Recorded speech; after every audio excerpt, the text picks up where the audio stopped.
What if I told you that most investors do not underperform the S&P 500 because they're lazy? They do not underperform because they're dumb. And they do not underperform because they can't find good companies. In fact, many investors underperform the S&P 500 even when they pick good stocks. That's the part that most people miss. Because successful investing is not just about finding a winner. It's about the price you paid. It's about whether you held it. It's about how often you traded. It's about fees. It's about taxes. And most of all, it's about behavior. So in this video, I'm going to show you the 5 biggest mistakes that keep most investors from beating the S&P 500. Even when they're smart, even when they work hard, and even when they think they're doing everything right. Because once you understand these mistakes, you can stop quietly sabotaging your returns and start compounding more effectively. Hello fellow compounders, welcome back to the channel. I'm Chen, CFA charter holder, former hedge fund manager, and Wharton MBA.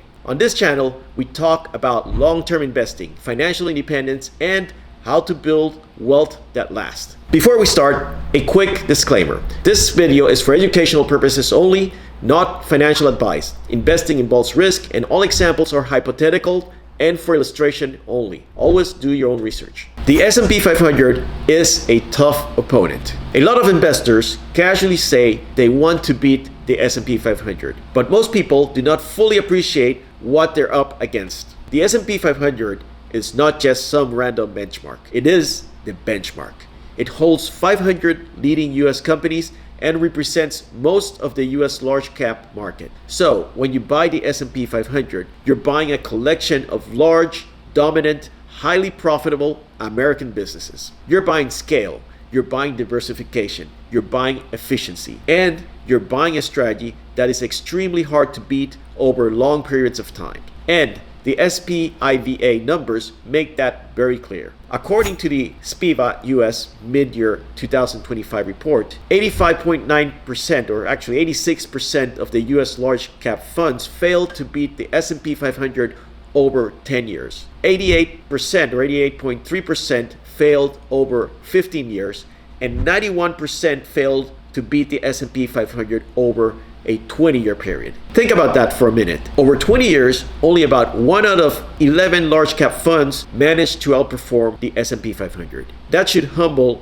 all of us. Because if professionals with research teams, management access, and full-time focus usually fail to beat the benchmark, then individual investors should be very careful about assuming it will be easy for them. So, if beating the index feels harder than it sounds, that's because it is. And most underperformance does not come from one giant mistake. It comes from a handful of repeat mistakes that quietly drag down returns year after year. So let's start with the first one. Mistake number 1, they underestimate cost. The first reason most investors underperform the S&P 500 is cost. Every cost matters. Expense ratios, advisory fees, trading costs, bid-ask spreads, turnover, execution friction, all of it reduces returns. And this is one of the biggest hidden advantages of a low-cost S&P 500 fund. It's simple, it's efficient, and it leaks very little. By contrast, when an investor chooses a more active strategy, that investor starts behind. He has to beat the market and then overcome all the friction he created. That is a much harder game. This is where many investors fool themselves. They look at a few winning stocks and they say, "See, I did it pretty well." But that's not the right test. The real test is, did you outperform after all costs? Because gross returns are interesting, but net returns is what builds wealth. And even small leaks become huge over time. Compounding works beautifully when returns stay in the portfolio. It works brutally when returns keep leaking out. And if you think costs are bad, the next mistake is even worse. Because even investors who keep costs reasonable often make one huge mistake. They just cannot stop touching the portfolio. Mistake number 2, they trade too much. Most investors trade too much. They react too much. They thinker too much. They always feel like they need to be doing something. But in investing, activity is often the enemy of returns. Every unnecessary trade creates friction, and every trade increases the odds of emotional mistakes. You sell too soon. You buy too late. You trim winners too early. You chase what's running. You dump what feels scary. You start treating the portfolio like a scoreboard instead of a compounding machine. And once that happens, results often fall apart because many investors do not underperform because they owned terrible assets. They underperform because they mishandled decent assets. They buy after excitement. They sell after fear. They interrupt compounding. And this is one of the biggest ideas in investing. A good strategy, badly executed, can still produce a bad outcome. And that takes us straight to mistake number 3.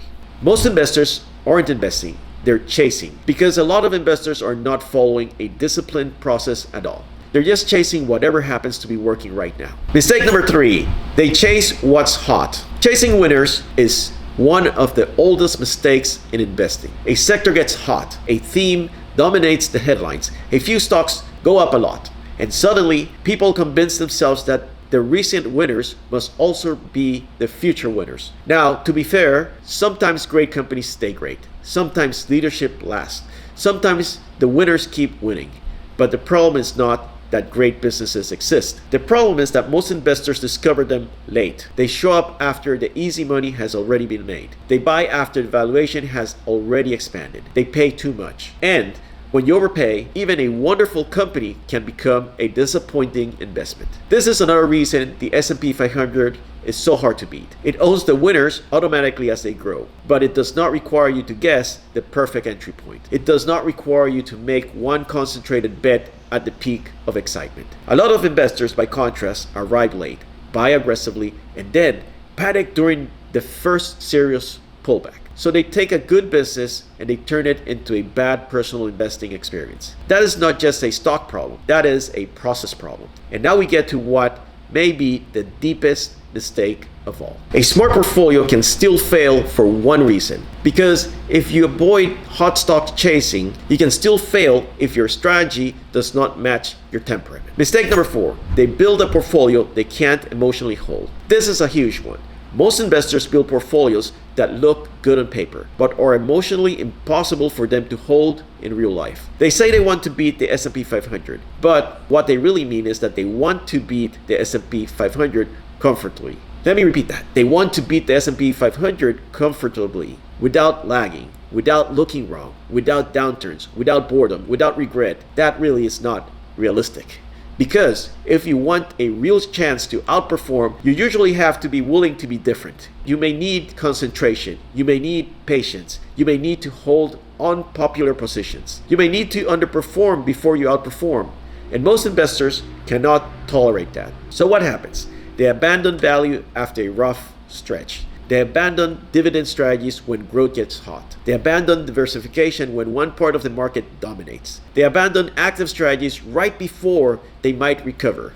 In other words, they often fail not because the strategy had no merit, but because they could not stick with it. This is why one of the most important questions in investing is not what strategy has the highest theoretical return. The most important question is, what strategy can I actually hold through a full market cycle? Because the best strategy in theory is useless if you abandon it in practice. And there's still one more mistake that quietly makes all of this worse. Even good returns can be misleading. Because if you pick decent investments and manage your emotions fairly well, you can still lose a lot of ground in one very unglamorous way. Mistake number 5, they ignore taxes. A lot of investors focus on pre-tax returns, but in real life, what matters is after-tax return. That is what you keep.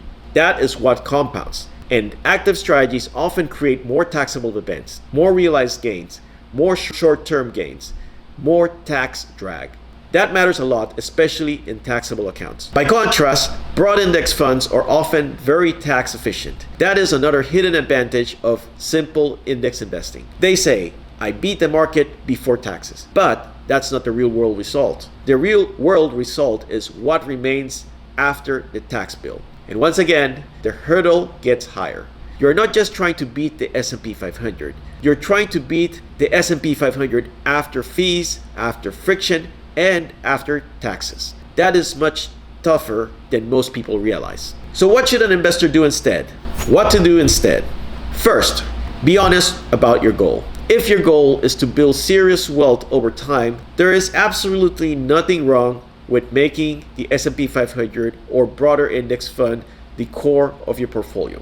That is not laziness. That is not surrender. That is recognizing reality. Second, if you do want to try to outperform the S&P 500, do it in a way that gives you a real chance. Keep costs low. Keep turnover low. Be tax aware. Use a written process. Know why you own what you own, and make sure the strategy fits your temperament. Third, stop treating investing like a monthly competition. This is not about winning every quarter. This is about compounding over decades. Let me repeat that. This is about compounding over decades. And fourth, remember that beating the S&P 500 is not the only definition of success. A portfolio that helps you stay calm, stay invested, avoid major mistakes, and reach your financial goals is a successful portfolio. The point is not bragging rights. The point is financial freedom. The point is peace of mind.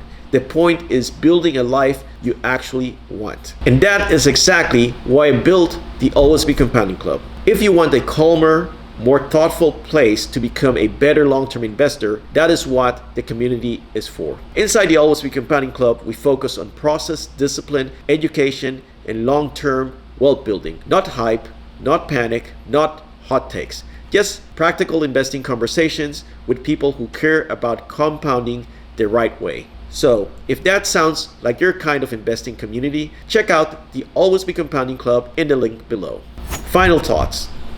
So why do most investors underperform the S&P 500, even when they pick good stocks? Because they underestimate cost, because they trade too much, because they chase what's hot, because they build portfolios they cannot emotionally hold, and because they ignore taxes. The good news is that these mistakes are fixable. You do not need to be a genius to become a better investor. You do not need secret information. You do not need to predict the next big winner. What you need is discipline. You need self-awareness. You need a sound framework. And above all, you need to stop interrupting compounding. Because in the end, successful investing is usually not about doing something spectacular. It's about doing the important things consistently well. If you enjoyed this video, subscribe to the channel and let me know in the comments which of these 5 mistakes do you think hurts investors the most. And remember, the key to building wealth is to always be compounding. See you in the next video. Take care.